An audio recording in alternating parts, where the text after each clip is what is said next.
Boa noite, esta é a CNN ao vivo na TV e no YouTube. A CNN realiza nesta semana uma série de sabatinas com os principais candidatos à presidência.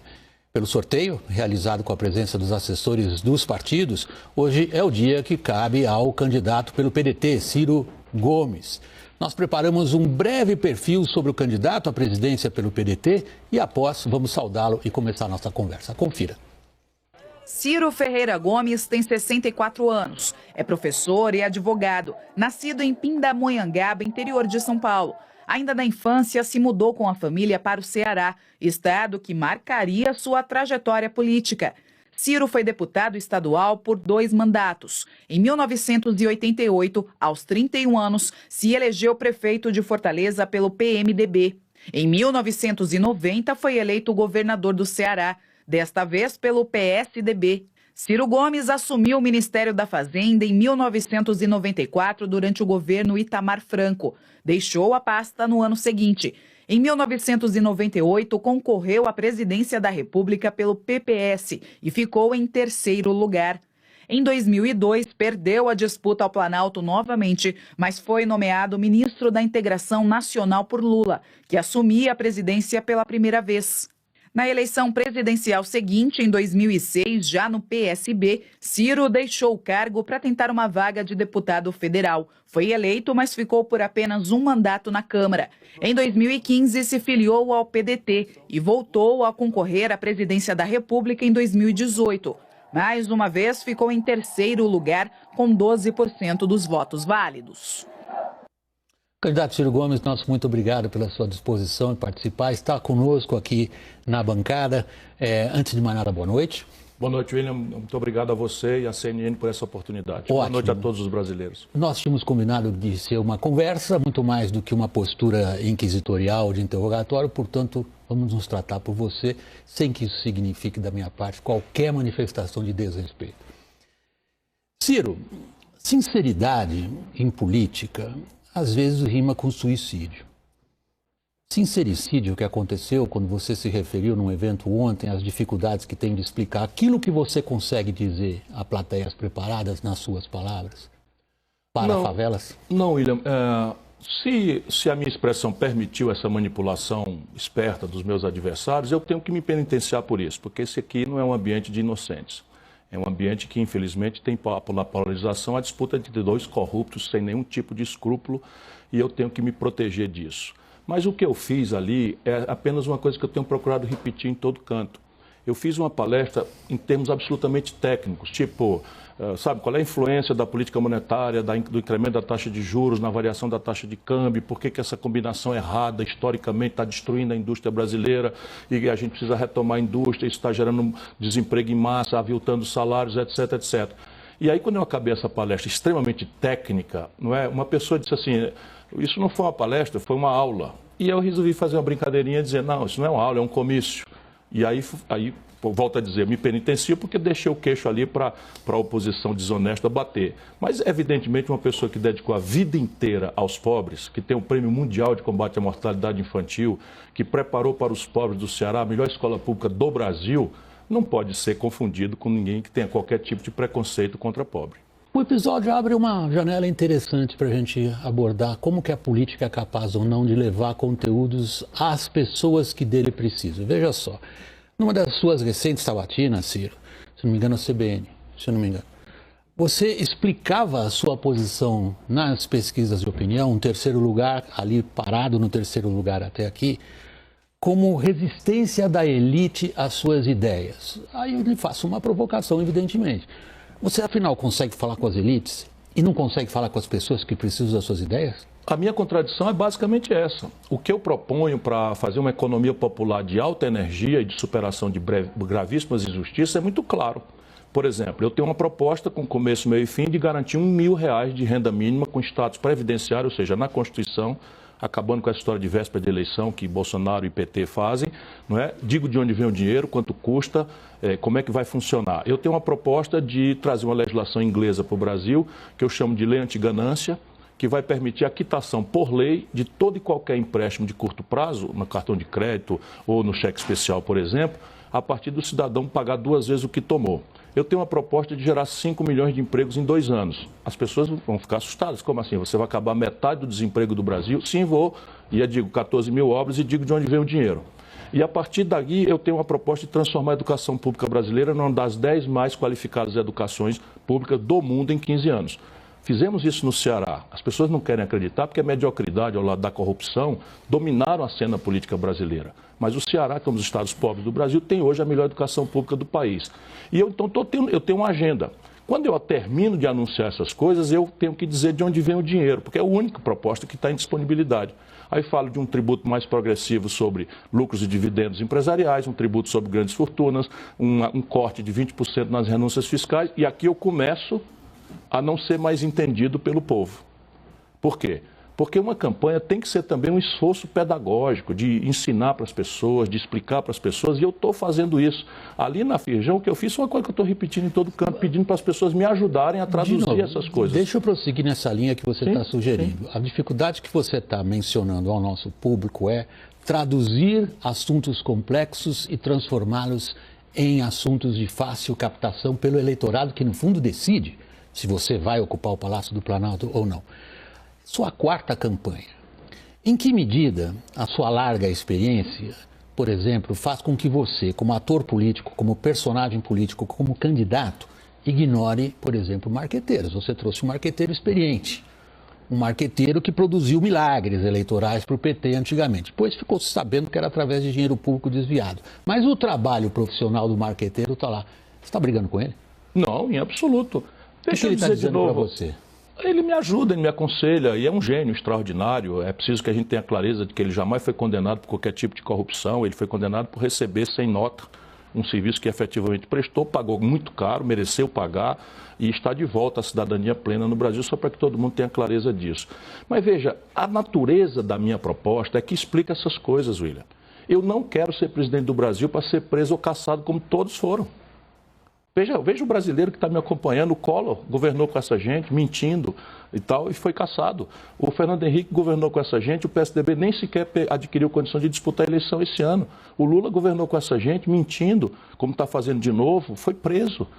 A Dilma governou com essa gente e foi caçada. Não é brincadeira, o Michel Temer governou com essa gente, foi preso. E agora o Bolsonaro governa com essa gente, está desmoralizado. Eu quero ir para mudar o Brasil. Minha gravata está torta aqui, estou me incomodando um pouco. Então, um pouquinho para a sua direita. Para a minha direita. Tá bom. Pronto. Agora. Não, é bom, tá bom. Deixa eu ajudando a imagem do candidato, de maneira informal. Deixa eu ir por essa trilha de novo, Ciro. Você está numa disputa eleitoral bastante acirrada, caracterizada pela polarização. Nisso nós vamos entrar já, embora você já tenha abordado esse assunto aí com bastante vontade. Nós estamos verificando neste momento uma recuperação da economia. Aquela expressão que vem do Economist, feel good factor, está aí. Uhum. Em que medida a recuperação da economia esvazia o discurso de candidatos de oposição, como você? O meu não. O do PT fica tragicamente em xeque. Mas estou falando do seu. O meu é o seguinte, eu estou dizendo que o Brasil tem que mudar o modelo econômico e o modelo de governança política, porque o problema brasileiro é ancestral, é histórico. Deixa eu dar os números. Entre 1930 e 80... é um país que eu estudo com profundidade, o Brasil era a economia que mais crescia no mundo, 6,7% ao ano. Crescendo, tem emprego, tem margem para melhorar salário, tem margem para arrecadar mais imposto, para melhorar a saúde e a educação. Não crescendo, o Brasil não tem como atender nenhuma prioridade dessa. Pois bem, entre 80 e 2010, o Brasil perde o pulso para crescer e passa a crescer 2,6% ao ano em média. Está aí o experimento do Lula dentro. A Dilma e o Lula produziram um crescimento médio de 2,6% ao ano, que não paga o crescimento per capita que o país tem que fazer. Teve um momento melhor no Lula, um momento trágico na Dilma, mas o mesmo agente, o mesmo partido, a mesma economia política produziram esse resultado medíocre. E agora? Entre 2010 e 2021, pela primeira vez em 120 anos, o Brasil cresce tendente a zero. 0,25% é o crescimento médio desse período. Então, veja, o Brasil está hoje com um padrão de riqueza do fim dos anos 90. Nasceram quase 40 milhões de brasileiros, William, nesse período. E agora nós vamos fazer o seguinte, então, porque eu desci uma escada de 30 andares, vou subir 2, 3 andares, eu agora melhorei. Ok, tem 37 andares para você voltar ao que já foi. É um desastre. E o desastre não é Chico, Maria ou Manel. É o mesmo modelo econômico. O Lula, falsa simetria. Ok, qualquer imbecil sabe que o Lula e o Bolsonaro são pessoas diferentes, mas rigorosamente, câmbio flutuante, meta de inflação. É a mesma economia do Lula, do Bolsonaro, do Michel Temer, igualzinho, herdadas do Fernando Henrique. Isso é o que eu quero mudar. Ciro, você descreve um estado calamitoso deste país que boa parte dos economistas subscreveriam. Eles assinariam embaixo do que você disse. Nós estamos estagnados se você tomar em consideração fatores como produtividade. Nós estamos estagnados há 40 anos. A nossa diferença para as economias mais ricas continua a mesma nos últimos 40 anos. 25% da renda per capita de um americano era isso lá atrás, continua isso aqui. Ocorre que a sua crítica ao tripé macroeconômico, que você acabou de reiterar, é tida pelos mesmos economistas que subscrevem a sua análise, o seu diagnóstico, como uma fatalidade. Pois, implícito está, na sua forma de apresentar a saída disso, aumentar gastos. E nós não temos como fazer isso. Não é verdade, nem a ida nem a volta. Ok. Então deixa eu explicar para todos os brasileiros que estão me dando atenção aqui na nossa CNN. Deixa eu lhe explicar. A economia brasileira está estagnada por várias razões estratégicas de fôlego. Então nós temos um nível baixo, lá vou eu. Coisas complicadas que a gente tem que achar um jeito de traduzir para a comunidade mais simples, como eu precisei ontem que alguém me explicasse o que era citologia oncológica. Ontem eu visitei um hospital extraordinário de câncer para crianças em coisa e tive que perguntar o que é citologia oncológica. Em Barretos. É uma das grandes então, isso não me desmerece nem a ninguém. Então veja, o problema do Brasil é que nós temos um estoque de poupança e investimento cronicamente baixo e eu tenho uma estratégia para levantar isso. Isso é popular? Não, mas se eu não fizer isso, não tem resposta para a retomada do desenvolvimento. O Brasil tem uma confusão ideológica entre papel do Estado e papel da iniciativa privada que o mundo já pacificou. É a lei do menor esforço. Só funciona quando você tem uma economia mista, em que o Estado cumpre suas tarefas em tecnologia, em superação do problema de infraestrutura, em capacitação, em promoção de política exterior, de comércio exterior, de política industrial, e o empresário privado faz lá o seu papel, que é indispensável para o êxito de uma boa economia. E a universidade tem que vir em socorro para produzir as respostas técnico-científicas, sem o que também não há progresso. Isso está aqui, né, nas premissas do projeto nacional. Na sequência, eu preciso virar o jogo. E aí, veja, esse é o problema de você ficar aferrado a um equívoco estratégico. Eu conheço o cara que imaginou isso, é um belo de um brasileiro, inteligentíssimo, que é o Armínio Fraga. Mas ele fez isso em cima da perna, numa madrugada, para socorrer o colapso do governo Fernando Henrique. Deixa eu só terminar. É errado, não existe isso em nenhum lugar do planeta Terra. Deixa eu só completar aqui. Então, veja, primeira providência. O PIB brasileiro só cresce quando 60% dele é o consumo das famílias que puxa. Agora está aí, cresceu 1,2%. Quem puxou o consumo das famílias? Só que é só até a véspera da eleição. O PIB brasileiro vai voltar a estagnar agora, no quarto trimestre do ano, vai voltar a estagnar. O Bolsonaro está manipulando com o Guedes uma tentativa de criar um mundo cor-de-rosa e o PT não tem nenhuma autoridade para criticar porque é o mesmo modelo econômico. Eu sou o único. Ciro, deixa eu explicar. Não, me permite interrompê-lo agora. Pois não, claro. E a abrangência do seu argumento, porque ele é de amplo arco. O seu argumento é estratégico. O seu argumento pretende estabelecer quais são as causas da estagnação e como romper. E rompê-las. Ok, agora é que vem a pergunta. Como você vai corromper? Sem maioria num legislativo que avançou sobre o executivo, com instrumentos reais de poder e com um orçamento, Ciro, como você mesmo sabe, engessado. E 93% desse orçamento são despesas obrigatórias. Agora eu lhe pergunto, eventual futuro ocupante do Palácio do Planalto, sai dessa como? Eu não vou dizer deixa que eu chuto, eu quero estabelecer uma cumplicidade com o povo brasileiro. Primeiro dizer o que eu vou fazer. Eu vou reestruturar, refinanciando a dívida de 66 milhões e 600 mil brasileiros, fazendo um leilão reverso, conseguindo desconto de 90% e financiando via Banco do Brasil e Caixa Econômica os 10% remanescentes, que é mais ou menos R$ 1.400 por pessoa em 36 vezes com juro módico. Eu vou fazer a mesma coisa para as 6 milhões de empresas que estão constrangidas na iminência de falência no Serasa. E eu vou retomar 14 mil obras paradas, investindo, junto com a iniciativa privada, bilhões de reais, que eu também digo de onde vem. E, por fim, eu vou forçar uma mão da reindustrialização do Brasil, produzindo aqui tudo que nós estamos importando à conta de bilhões e bilhões de dólares. A pandemia mostrou o Brasil dependendo de máscara, de proteção individual importada da China. Eu sei fazer isso, o Ceará é um estado que está se industrializando. Agora, veja, Como manejar isso? Primeiro, o equilíbrio fiscal. Eu não tenho um dia de déficit na minha carreira. Governador do 8º Estado brasileiro, prefeito da 5ª e ministro da Fazenda. Ninguém tem os números de saúde e solidez fiscal que eu tenho para apresentar. Ninguém. Nenhum político brasileiro. Agora, o equilíbrio fiscal, William, se constrói despesa e receita. O que eu vou fazer? Eu vou transformar a economia brasileira, o sistema tributário brasileiro, num sistema que vai cobrar mais dos super ricos e vai diminuir a incidência tributária sobre o consumo das camadas populares do Brasil. Imposto sobre grandes fortunas de 0,5%, imposto sobre lucros e dividendos, a progressividade do imposto de renda, incrementar, deixa eu dizer ao paulista que está nos ouvindo, mas ao brasileiro como um todo. O IPTU de São Paulo arrecada por mês o que o mundo rural brasileiro arrecada por ano do imposto territorial rural. Com isso aqui, deixa eu dizer para o povo, 300 bilhões de reais por ano ficam na minha mão. 70 bilhões é o déficit primário. Eu resolvo o déficit e vou resolver. Uma parte desses 300 bilhões vai para o investimento, vou ser o presidente da educação e de cuidar do bolso do povo. Né? Porque está aqui o dinheiro e tem detalhes. Por favor, entre cirotv.com.br, entre nas minhas redes. Agora, como viabilizar isso no Congresso? Eu tenho pensado muito. Ex-deputado de oposição, eu. Ex-deputado líder do governo Tasso Gereissati, que foi um extraordinário governo que produziu uma mudança fundamental no Ceará, ex-deputado federal mais votado proporcionalmente do Brasil, prefeito que manejou Câmara Municipal, governador que manejou a Assembleia Legislativa. Eu tenho muita experiência. Como vamos fazer? Primeiro, abro mão da reeleição, da minha reeleição, em troca da reforma do país. Ciro, posso... Segundo, não, deixa eu dizer, senão não respondo. Não, é porque há várias fatias. Você está colocando um monte de coisa de uma vez só na mesa e eu quero dar a oportunidade de você. Mas eu não consegui responder a sua pergunta, porque a proposta eu mostrei. Conclua. Agora eu quero mostrar como viabilizar sem vender a presidência da República para o Centrão e ser caçado e preso. Não é possível que a gente repita essa mesma prática. É isso que destruiu o Brasil. O Lula e o Bolsonaro são rigorosamente dependentes do tal Centrão. Não é brincadeira isso. O Lula está com o Eunício Oliveira, está com o Renan Calheiros, está com o Gedel Vieira Lima. Os ladrões da Petrobras estão todos hoje junto com o Lula. É isso que o Brasil espera? O Bolsonaro está afiliado ao partido do Valdemar Costa Neto, que foi condenado e preso no Mensalão. É isso que o Brasil quer? Ciro, você descreveu toda a sua experiência política. Eu tenho a certeza que a sua experiência política lhe dá uma noção muito boa do que são as ferramentas e os instrumentos de poder.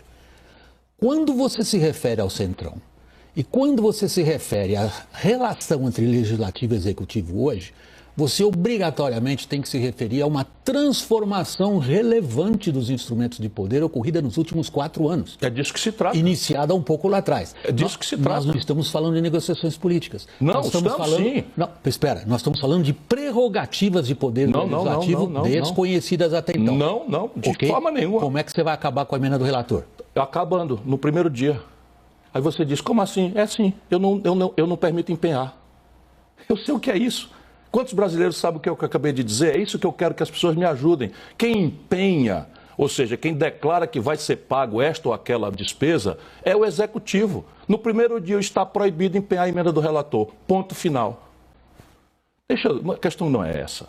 Eu vou negociar, mas repare a questão. Primeiro, como eu vou tentar fazer hoje de novo, como estou tentando. Quero transformar a minha eleição numa eleição programática, em que as pessoas, ao votarem em mim, votem nas ideias que eu estou apresentando. cirotv.com.br, está lá tudo explicado. Mande suas perguntas, questione. Quando você decidir votar em mim, decida votar nas ideias. Isso diminui, William, muito pesadamente a distância entre um presidente reformador, que nunca tivemos, e um Congresso que tende a ser reativo porque é conservador, municipalista, não é porque é corrupto. Eu conheço o Congresso, conheço as pessoas, convivo com elas há anos, conheço bastante bem. Tem seus corruptos? Tem, mas não é esse o grave defeito da operação do Congresso brasileiro. Segundo, propor nos 6 primeiros meses, que é a hora mágica. Então, a palavra com o povo que eu pretendo fazer, consigo revolucionar, porque se eu for eleito, eu criei uma revolução. Todos os humilhados, todos os endividados, todos os deserdados da educação pública que não presta, todas as vítimas da violência terão vindo em meu socorro e eu encantei o povo brasileiro. É isso que é o tesouro que eu quero construir. Então, veja, em 6 meses passa tudo. Porém, eu vou passar como? Por cima dos outros? Não. Terceiro passo. Primeiro propor, segundo propor nos 6 primeiros meses, terceiro passo. Redesenhar um grande acordo com os governadores e prefeitos. Por quê? Porque na tradição brasileira, os deputados só dão mais prestígio aos prefeitos que os elegem, aos governadores, do que aos lobbies e grupos de pressão que infestam Brasília. Então, o que eu tenho para dar em troca? Eu vou reestruturar a dívida de 600 bilhões de reais, menos de 10% da dívida pública brasileira, dos estados e municípios que estão quebrados. São Paulo quebrado, Rio de Janeiro quebrado, Minas Gerais quebrado. Alô, Rio Grande do Sul, eu vou libertar vocês. Agora vamos ligar isso. Então, repare, terminou, chave final, curto-circuito. No limite do impasse, aquilo que eu não consegui negociar, porque quem o povo eleger é com eles que eu vou negociar. Apenas eu vou negociar o que eu propus. E não vou deixar mais que a presidência da República seja... Dia 2 de outubro. Então, vamos lá. Termino, manda plebiscito popular. Manda plebiscito popular. Dia 2 de outubro você sabe com quem você vai negociar. E começaria a negociar dia 5. Ok. Dia 2 de outubro você está diante do que realmente é decisivo. Sim. Que são a formação de bancadas. Sim. A gente tem uma boa ideia como é que essas bancadas vão ser formadas já, imediatamente. É um Congresso com perfil mais conservador. É um Congresso com uma taxa de renovação razoável, porém não acima da média. E é um Congresso, provavelmente, nas mãos dos mesmos que hoje dominam as duas casas legislativas. Eles não são seus aliados. Eles representam uma série de interesses segmentados, e aí vem a minha questão política. Quando você, Ciro, candidato, se refere à questão da reforma tributária, você está falando do maior nó político que existe no país.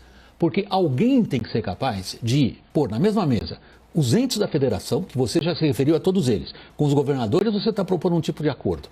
Com os municípios, que são os responsáveis diretos por educação e saúde, não sei como é que você vai se entender. Não é juntos, é um novo pacto federativo. Mas tem mais um elemento aí na sua conta. Eu gostaria de saber como é que você fecha essa equação. Chama-se judiciário.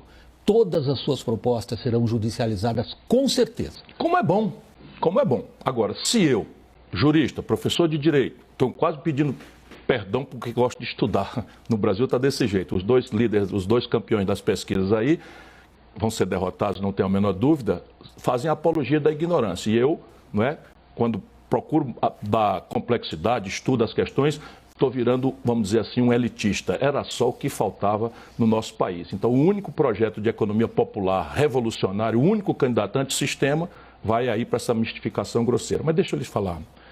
Por aí, com essa constatação pessimista sua, o Brasil vai para o brejo. Realista, eu acho. Não, não é não, porque você está passando rápido demais por uma premissa. Se eu me eleger, terá acontecido uma revolução no Brasil, pelo voto do povo. Quantos deputados virão comigo eleitos? Eu sou do ramo, William. Eu conheço bastante bem isso.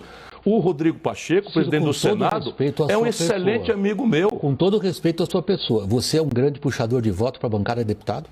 Eu sou sim. Ok. Eu sou sim. É só ver o seguinte, eu fui do PPS... Quantos deputados você vai eleger? Eu fui do PPS, quando eu entrei tinha 2 deputados, quando eu deixei fez 2 governadores e 23 deputados. Qual o tamanho da sua bancada? Se eu for eleito, a minha bancada vai fazer 50, 55 deputados. Isso lá atrás era uma bancada pequena. No fracionamento do parlamento brasileiro hoje é uma bancada grande. Mas, William, por favor... Mas é um parlamento fracionado. Mas, por favor, qual é o partido, historicamente, no Brasil, que fez mais do que isso, 10% da Câmara? Nenhum. Então vamos ter clareza, isso é um problema do federalismo. Os resultados que Ciro Estudioso descreveu. Por favor, o que eu estou propondo é uma solução em que a presidência da República passa a restaurar a autoridade, deixa de ser o valha-couto é uma palavra, deixa de ser o esconderijo dos ladrões, não é? Dos ladrões, dos picaretas, o Ciro, modera a palavra e tal, e quando eu modero, vira elitista e tal. Estou brincando. Mas veja, eu estou aqui procurando um caminho que eu sei que funciona. Veja como é que o Juscelino governou o Brasil. Juscelino governou sob estresse, ameaça de golpe permanentemente. Juscelino montou um generoso ministério com toda a composição para sistematizar uma maioria e todos os grandes projetos que revolucionaram o Brasil, ele fez grupos de trabalho especiais. Eu conheço como é que o Getúlio governou, houve momentos importantes da vida brasileira. Aí o João Goulart não conseguiu, então eu vou tentar mudar, senão eu não quero ser presidente. O que Juscelino teria feito com o ativismo judicial? O que você vai fazer com o ativismo judicial? É uma coisa que só funciona quando o presidente da República tem filho ladrão. Sabe, com medo de ser julgado. Tem vários inquéritos para responder. Eu não tenho filho ladrão. Eu nunca respondi por um inquérito na minha vida. Eu nunca respondi por um processo. Nunca fui nem sequer absolvido. 42 anos de vida pública. Governador, prefeito, deputado, ministro 2 vezes. Eu sou limpo. E o que eu vou fazer? Eu vou restaurar a autoridade da presidência da República. Ou a gente restaura a autoridade da presidência do Brasil, ou vamos ficar aí. 70% do povo vota no Bolsonaro para protestar contra a ladroeira e a tragédia econômica que o Lula produziu. E agora, frustrado com o Bolsonaro, vai votar no Lula Então, nós vamos matar o Brasil. Posso fazer uma pergunta ao professor de Direito? Você deve fazê-la toda.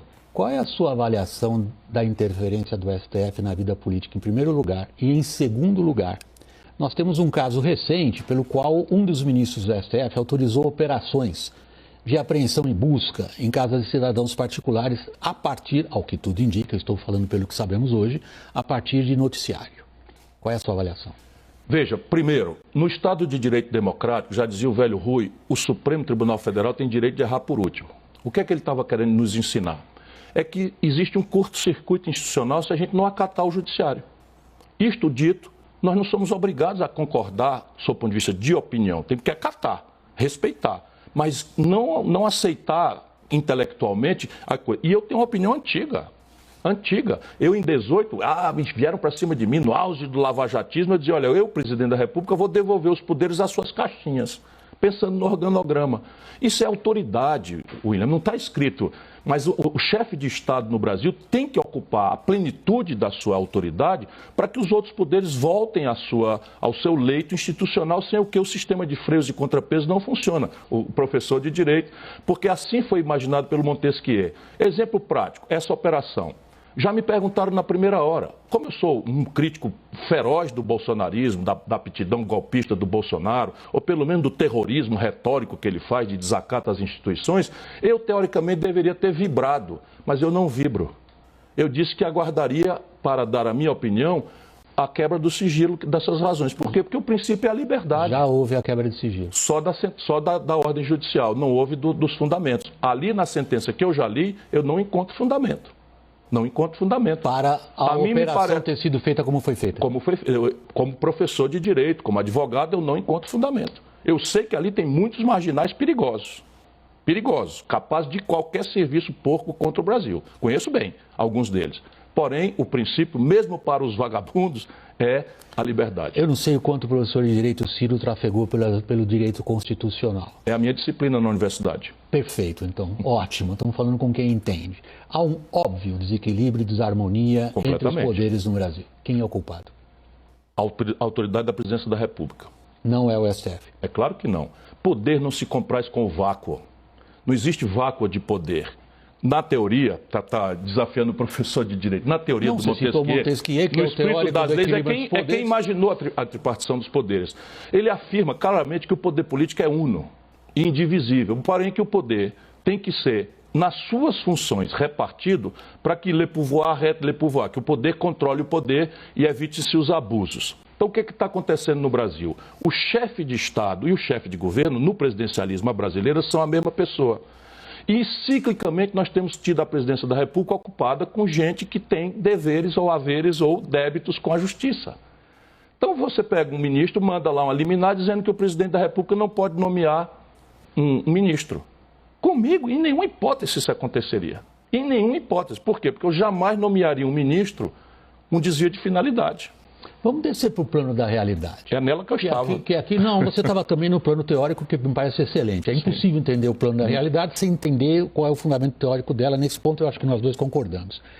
Nós temos um outro poder no Brasil que, nos últimos tempos, se desenvolveu fora do que a Constituição prevê, que é a capacidade política e influência do segmento militar. Qual vai ser sua relação com os militares? Está aí uma questão que não me assusta nem me preocupa. Porque, veja, a formação militar brasileira, juspositivista, não é, ali dos tempos da fundação da República, atribuiu, e até hoje não se mudou, uma espécie de poder tutelar sobre a República que eles consideram uma coisa nobre, digna. Não é de desservir ao país, é de proteger o país como um elemento, vamos dizer, tutor da nação, sempre juvenil e incapaz de mandar no seu próprio nariz. Olha, isso é lixo puro. Nós precisamos fazer duas coisas novas. A primeira é mudar o critério de promoção. Como é que um general absolutamente imbecil e estúpido como Pazuello vira ministro? E ministro da Saúde mantendo a patente na atividade. Sim, mas isso é um critério político, não foi dos militares? Não, nenhum país do mundo permite que cargo político seja ocupado por militar da ativa. Isso não existe. Isso não existe em lugar republicano nenhum. No meu governo acaba no primeiro dia. Volta todo mundo para a caserna. Quem quiser participar da política, larga a farda. E é muito bem-vindo, porque são pessoas honradas, são pessoas bem formadas, salvo essa minoria boçal que cerca o Bolsonaro, que são simplesmente inimigos da pátria e coniventes com todo tipo de ladroeiro. O Bolsonaro deu uma ordem de comprar cloroquina superfaturada ao comandante do Exército. E o comandante do Exército assinou essa ordem de cloroquina superfaturada de 700%. Isso é uma vergonha para o Exército de Caxias, que eu vou proteger. Primeira providência, critério de promoção. A segunda, a formação. Nós vamos ter que discutir a formação para que o brasileiro tenha uma força armada poderosa, com capacidade dissuasória, com um sistema de defesa tecnologicamente sofisticado, equipado. Vou fazer um aprofundamento da indústria de defesa para autonomizar o Brasil o máximo que eu puder em matéria de acesso a tecnologias do aparato de defesa. Contem comigo. Será o presidente que mais respeitará. Aliás, eu tenho a honra de portar todas as condecorações militares brasileiras. Mas sabe o que tem, uma coisa que não está escrito? Que é a outra coisa. Restaurar a autoridade da presidência da República. Sabe, hierarquia e disciplina é a única forma que a sociedade tem que se proteger, sabe, de entregar uma fração do seu corpo nacional o direito de portar armas. Portanto, se eles têm a faculdade de portar armas, eles têm que ser submetidos à hierarquia e à disciplina. Senão, um cabo pode desacatar um general. E se um general pode desacatar o presidente da República, por que o cabo não desacata o sargento? Ciro, me permita o seguinte, eu vou abrir um parênteses aqui e trilhar esse ponto que você acabou de mencionar. Quem promoveu o Pazuello foi o PT. Só para você ver o desastre do Brasil.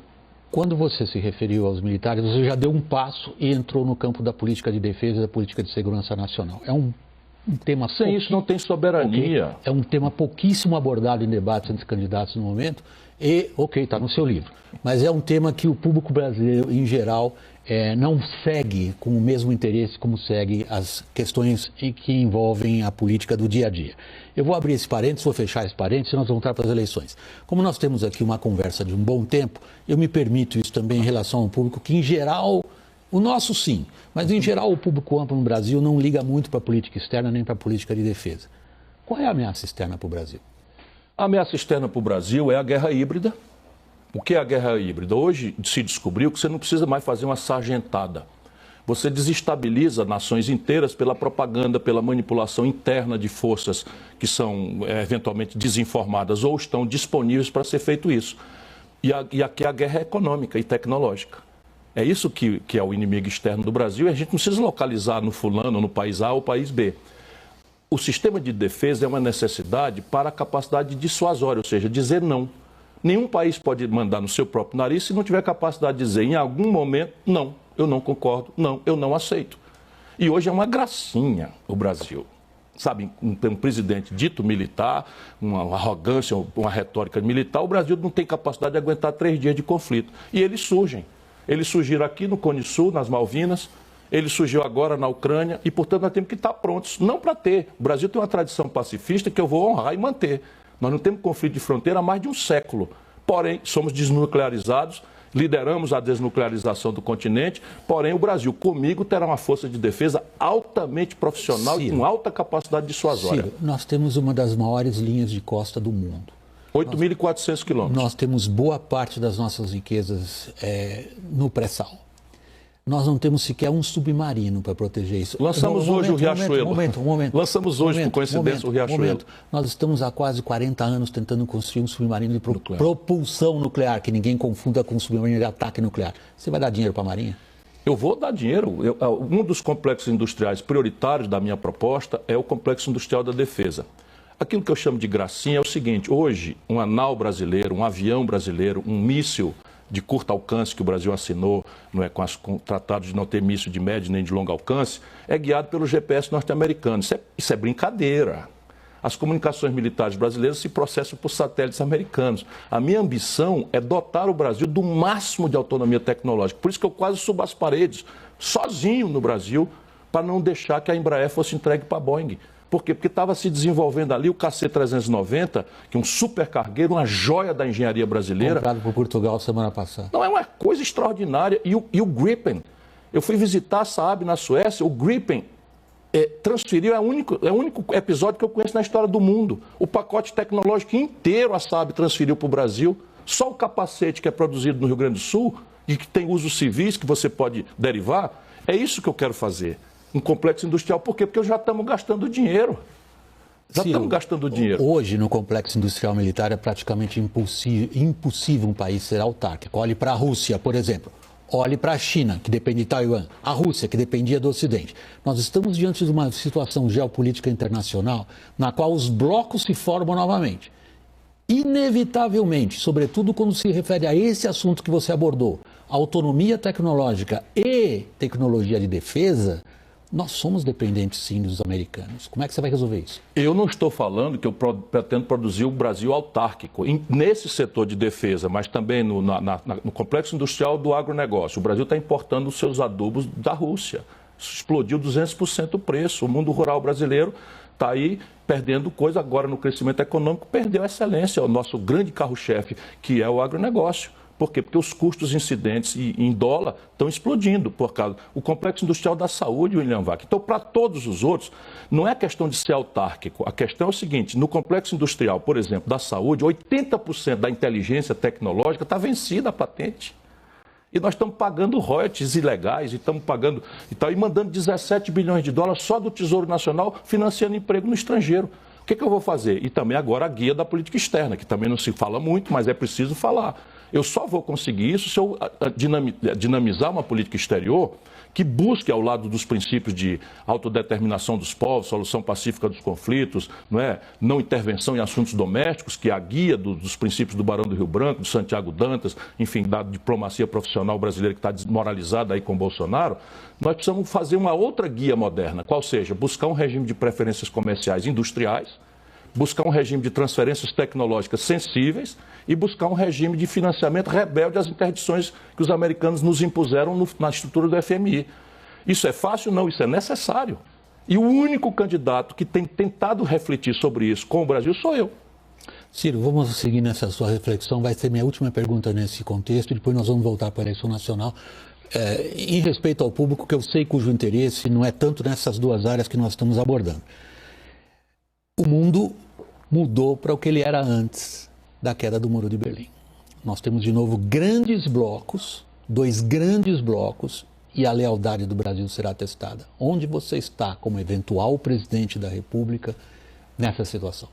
Eu estou do Amapá para cá, no Cone Sul.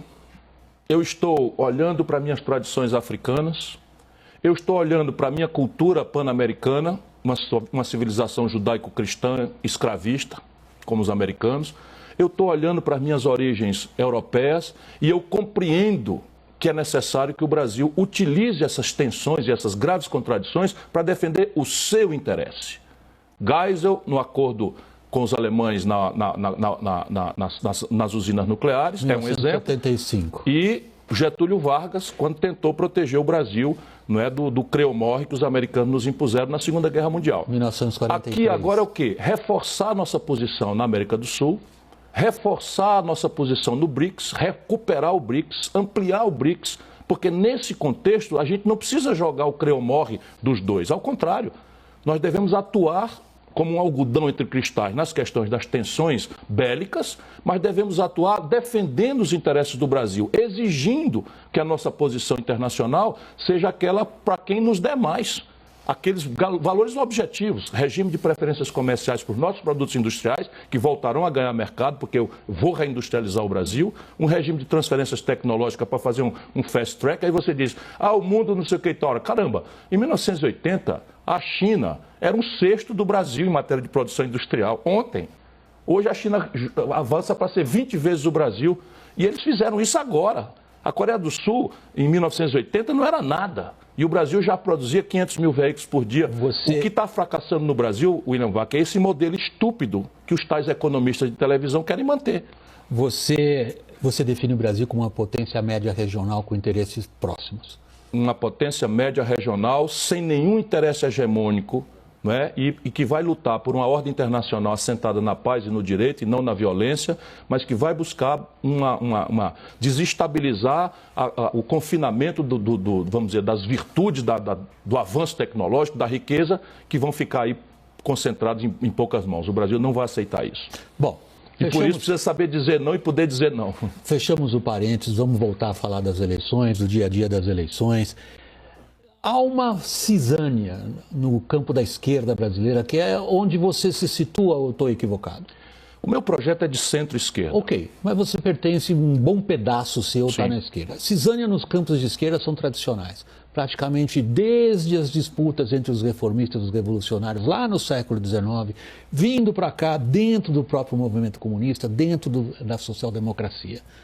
Por que não é possível você e Lula se entenderem? Porque o Lula e o PT viraram, na minha concepção, parte do problema. E eu, parte central do problema. Eu peço o raciocínio das pessoas que me acompanham aqui humildemente, sabe? Não quero olhar para trás, eu quero olhar para frente, eu quero reconciliar o Brasil. William, 70% em números redondos do povo brasileiro, dos centros mais dinâmicos do país, São Paulo, onde nós estamos, Rio de Janeiro, Minas Gerais, Rio Grande do Sul, escolas políticas extraordinariamente importantes, São Paulo, Rio, Minas, Rio Grande do Sul, para dar um exemplo, mas o centro-oeste todo, o norte todo, deram quase 70% dos votos ao Bolsonaro.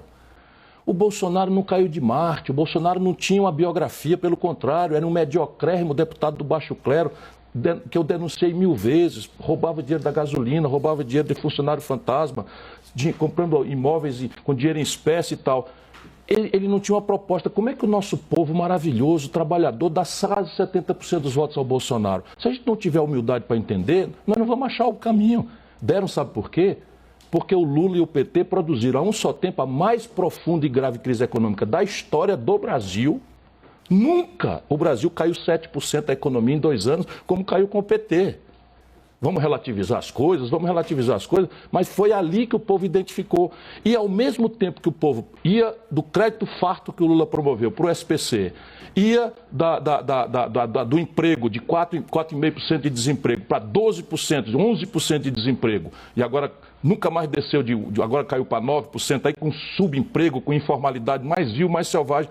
Esse povo todo assistiu à tragédia econômica acontecendo com ele, e chegava em casa humilhado, ligava a televisão, roubo de bilhão para cá, roubo de bilhão para lá. Caramba, o Lula não aprendeu nada, ele anda com os mesmos ladrões do escândalo do Petrolão hoje. Ele fez um aceno no último debate. Porque ele é isso, ele é um cara simpático, carismático, eu tenho uma relação antiga com ele e tal, nunca fui do PT, nunca quis ser do PT, não é? Ajudei quando achei que tinha que ajudar e me afastei porque eu vi o Lula se corrompendo, eu vi. Não tenho nenhum prazer em dizer isso. Eu estou dizendo hoje, baianos, o Gedel Vieira Lima, aquele dos 51 milhões de reais, procura no Google as malas de dinheiro.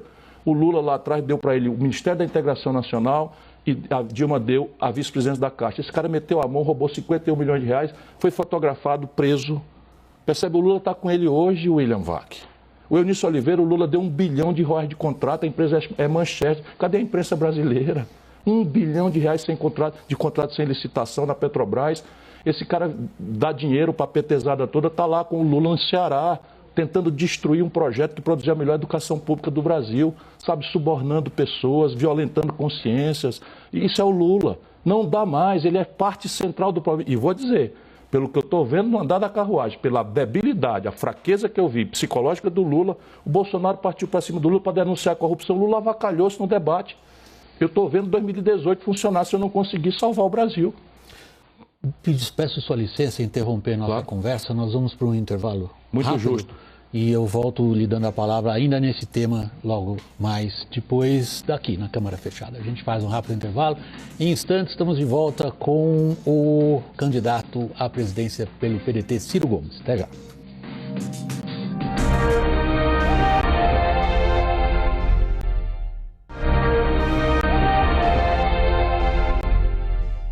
WW Especial, nós estamos de volta do intervalo, prosseguimos a nossa conversa, entrevista com o candidato à presidência pelo PDT, Ciro Gomes. Vou fazer uma pergunta, um exercício como de advogado do diabo.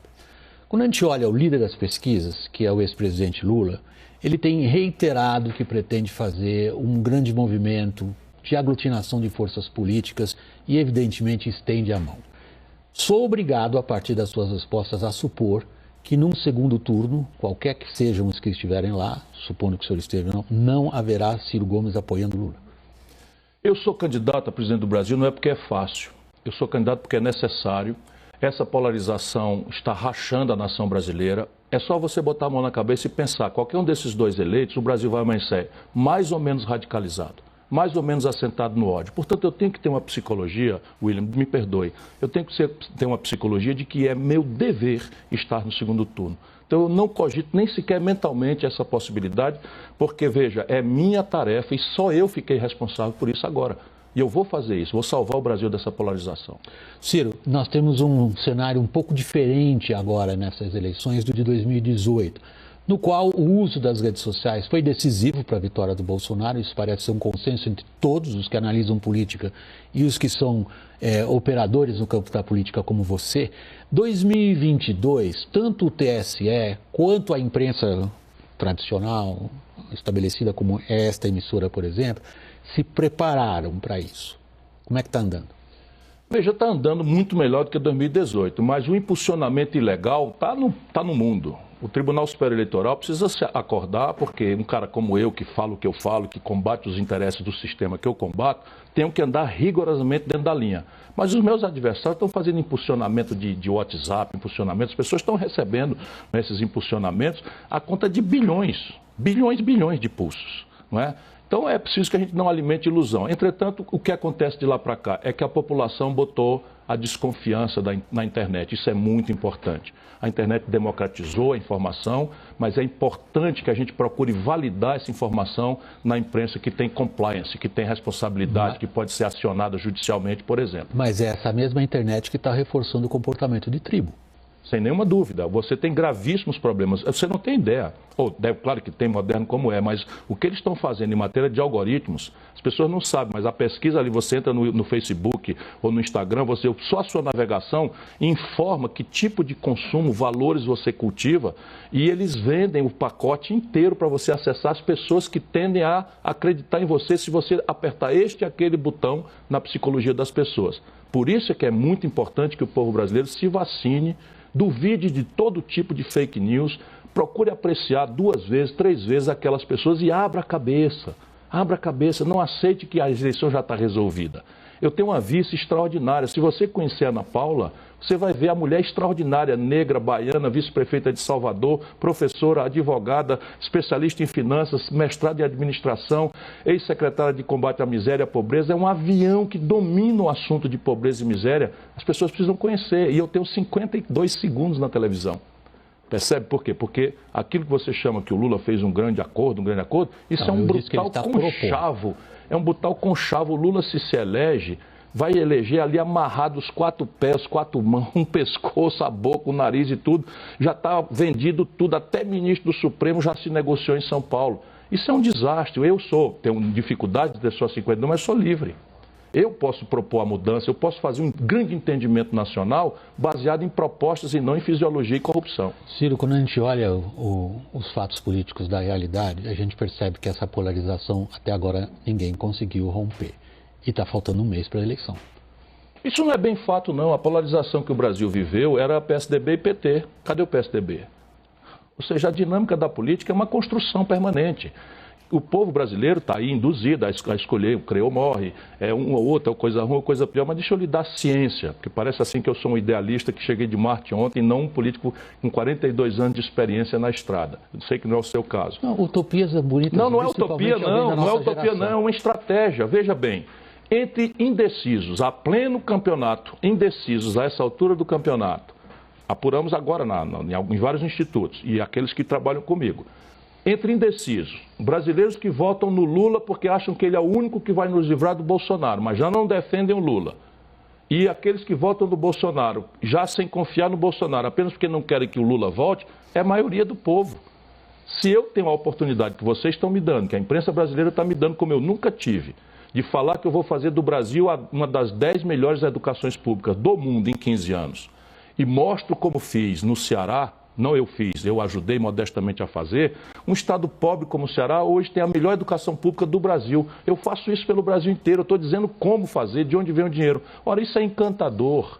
A minha candidatura começou a levar bordoada e eu fico até feliz por esse lado, porque está crescendo explosivamente. A virada começou, William. Ciro, não bate o que você acabou de dizer com o que a gente registra nas pesquisas. Ah, não? Com o que não quero dizer, que tem muito tempo nessa praia como jornalista político, que as coisas possam evoluir da maneira como você espera que evolua. Não, estou tentando Mas construir. você está manifestando uma esperança, não são os dados da realidade. A minha pergunta, numa provocação bem humorada, é: Você é o homem com as ideias certas no momento errado.